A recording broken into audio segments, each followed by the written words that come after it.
Breaking news from the NFL. Star pass rusher Myles Garrett has requested a trade from the Cleveland Browns. He is making the request because his ultimate career goal is to win a Super Bowl. This is a team that has not gotten it done, and the person that I blame the most is Deshaun Watson. The Cleveland Browns are an unmitigated disaster right now, and they already have a reputation of making terrible trades in their franchise's history. But now things have gotten so bad that their best player, and arguably the best defensive player in the NFL, has demanded a trade from the organization. But why? Why would Myles Garrett wait so long to demand a trade? Should the Cleveland Browns honor the trade? And is this actually a blessing in disguise for Cleveland? Before we get to the content, make sure you drop, like, subscribe, and turn on our notifications to get the latest NFL news. And now that we got all that out of the way, work!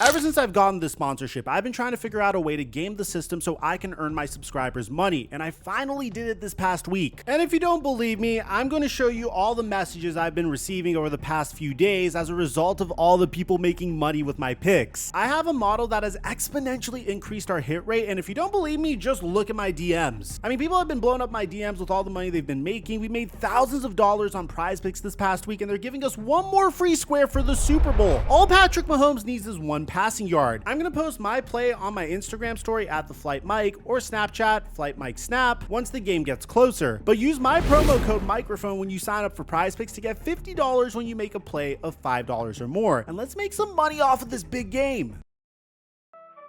Mic check 1 2 1 2. What's going on, everybody? When the Cleveland Browns were supposed to select #1 overall in the 2017 NFL draft, fans were concerned, primarily because this is a team that is no stranger to completely botching their draft picks. I mean, when you take a look at what the Browns were able to do with their previous high draft picks, the last time they selected an edge rusher with the #1 overall pick was when they selected #1 overall in the 2000 NFL draft, selecting Courtney Brown, who was lauded for his size and athleticism. How did Courtney Brown's career end? Well, he only had 4.5 sacks in his rookie season, and then he would have another season with 4.5 sacks before he would miss the remainder of that season due to injury. He would struggle with injuries for the rest of his career, and well, he would get cut 5 years later. What about Justin Gilbert, who was selected with the #8 overall pick in the 2014 NFL draft? And who could ever forget Johnny Manziel, who was a late first-round pick? So obviously, as a result of these draft picks historically, whatever the Cleveland Browns are supposed to pick in the NFL draft, some fans get a little nervous. But fortunately for the Cleveland Browns, they arguably took the greatest player in their franchise's history. Myles Garrett lived up to the billing and then some. But on top of drafting Myles Garrett, it seems like the Cleveland Browns finally started to draft well. I mean, they selected Jabril Peppers and David Njoku in that draft, but Jabril Peppers would ultimately get packaged to trade for Odell Beckham Jr. and Olivier Vernon, which was a very solid addition next to Myles Garrett. The very next year, they would select Baker Mayfield with the #1 overall pick, which arguably wasn't the best QB in the NFL draft, but he was the safest QB in that NFL draft, supposedly. But then 3 picks later, they would select Denzel Ward and Nick Chubb. In 2020, they would select Grant Delpit in the 2nd round. In 2021, they would have Jeremiah Owusu-Koramoah fall to their laps. I mean, for the very first time, it seemed like the Cleveland Browns were making intelligent decisions, and it showed. Myles Garrett became a 6-time All-Pro, 4 of those becoming AP first-team All-Pros, and 2 of them being second-team All-Pros. But this would all peak last year when he would win the NFL Defensive Player of the Year award. And honestly, he should have won this award way earlier. The man has averaged 15 sacks per game throughout his entire career, and in 2020, it seemed like the Cleveland Browns actually were beginning to have some team success. They would destroy the Pittsburgh Steelers in the wild card round, and then would come incredibly close to defeating the Kansas City Chiefs in the divisional round. But what happened from there would be the Cleveland Browns' worst nightmare. Baker Mayfield would tear his labrum and would play through it the very next season. This made the Cleveland Browns believe that he was no longer their franchise's QB, and they would make a decision that would destroy the careers of Myles Garrett, Nick Chubb, and Denzel Ward. And it's just very fitting. It seems like right when the Cleveland Browns actually had a bright future, right when it seemed like they were going to be possibly one of the best teams in their division, they would do something to mess it all up. And at this point, you know what they would do to mess it all up. The famed Deshaun Watson trade. They would trade 3 first-round picks, 2 fourth-round picks, and a third-round pick for Deshaun Watson, and then give him a fully guaranteed $230 million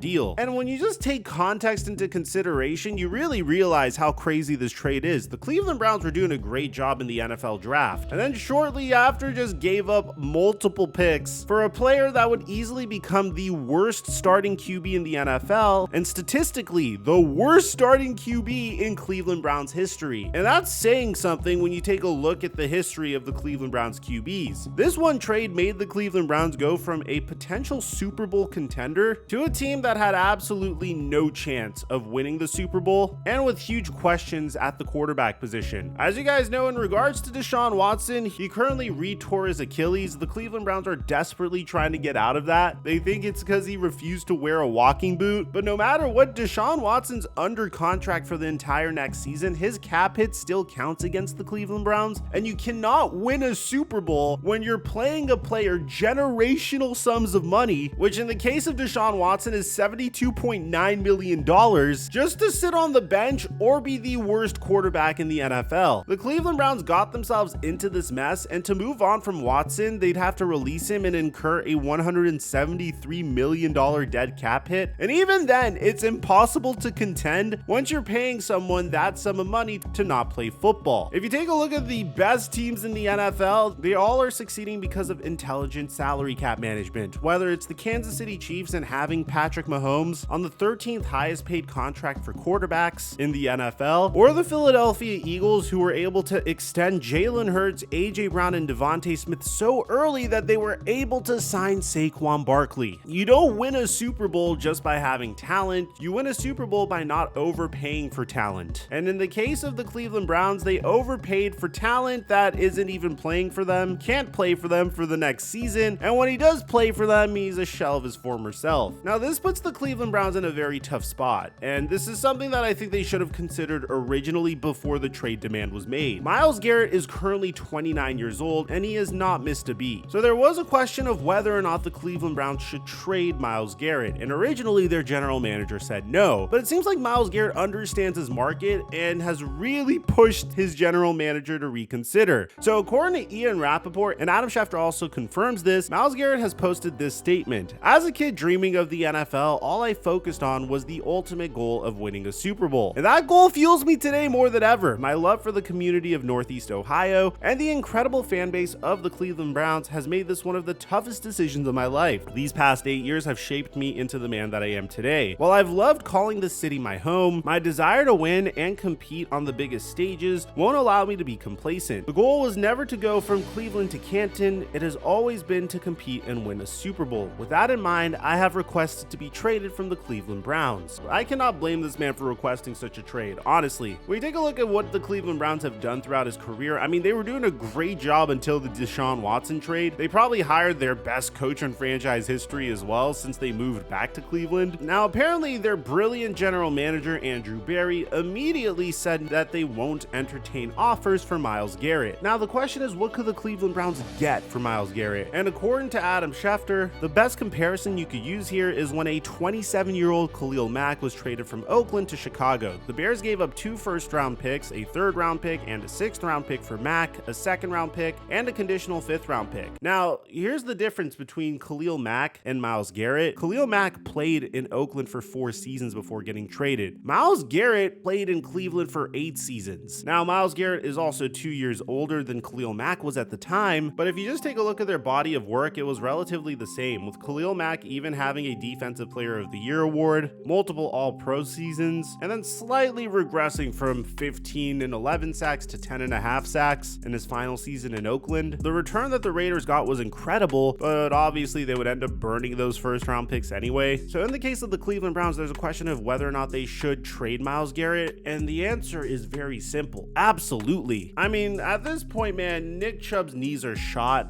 He's past his prime. He's a Cleveland Browns legend, and his prime has been wasted, unfortunately. Denzel Ward is still a solid cornerback, but this isn't a team that could compete for a Super Bowl, particularly in the division that they're in, and they're not going to be able to compete for a Super Bowl until Deshaun Watson's contract is off the books. At that point, you might as well try to hoard as much draft capital as humanly possible and try to prepare for the post-Deshaun Watson era, because that's when you could officially become competitive again. Up until that point, you're really just wasting your time here, and you're wasting Myles Garrett's prime. If you got 7 years for him and a team is willing to give up multiple first-round picks for him, or hell, even one first-round pick and a couple second-round picks for him, then you absolutely should, especially when you consider the fact that the Cleveland Browns have a high draft pick this year. They're rumored to be looking at quarterbacks this year. You may either see Cam Ward or Shedeur Sanders on the team, or if Abdul Carter falls to them, they might even have Myles Garrett's replacement in this year's NFL draft. So this trade makes too much sense, and the Cleveland Browns are to blame for it. So with that being said, who are the top contenders to make a trade for Myles Garrett? For whatever reason, the Dallas Cowboys have the highest odds according to Vegas, and to be honest, I think that is preposterous. The Dallas Cowboys still have to pay Micah Parsons. They're currently paying Dak Prescott and CeeDee Lamb, unless if they could get Dak Prescott to agree to waive his no trade clause, which I doubt he would. There's no way you could even trade Dak Prescott to the Cleveland Browns. From a salary cap perspective, and just in terms of need, this is something that doesn't make sense, so I'm automatically ruling them out. But a team that does have the cap space to potentially make this work is the Detroit Lions. The Detroit Lions obviously have Aiden Hutchinson, and he should be back to full strength next year, but it's hard not to imagine them wanting to pursue a player of Myles Garrett's caliber to put on the other edge to create the best edge rushing duo in the NFL. When you consider the division that the Lions play in, it makes a lot of sense. The Chicago Bears had a very disappointing pass rush this past season. Unfortunately, their leading sacker Montez Sweat put up pedestrian numbers, but putting Myles Garrett next to him should make things a lot easier. Considering the fact that they have 3 of the top 41 picks in the NFL draft, it's easy to see the Chicago Bears pursuing this trade, and they have plenty of cap space to do it. But the next 2 teams are the most likely 2 teams to trade for Myles Garrett. The Washington Commanders are one of the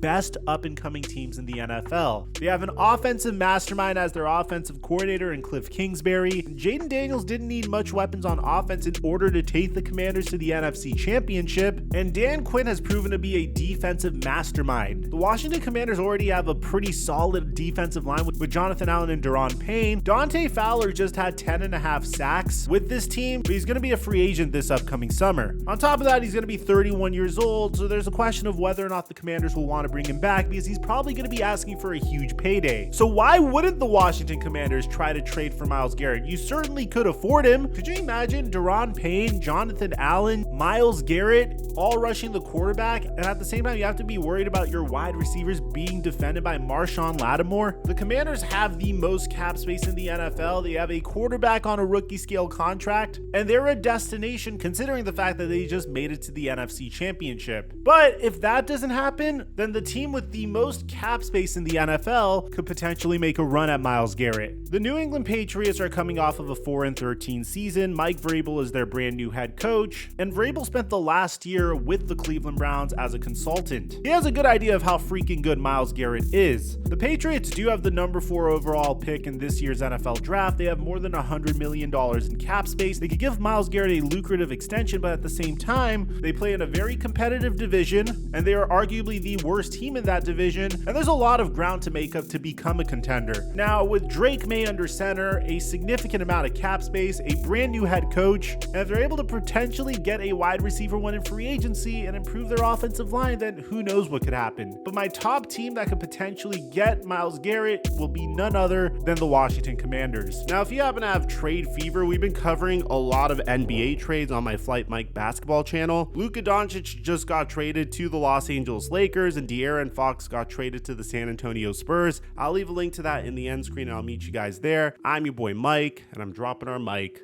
until our next upload.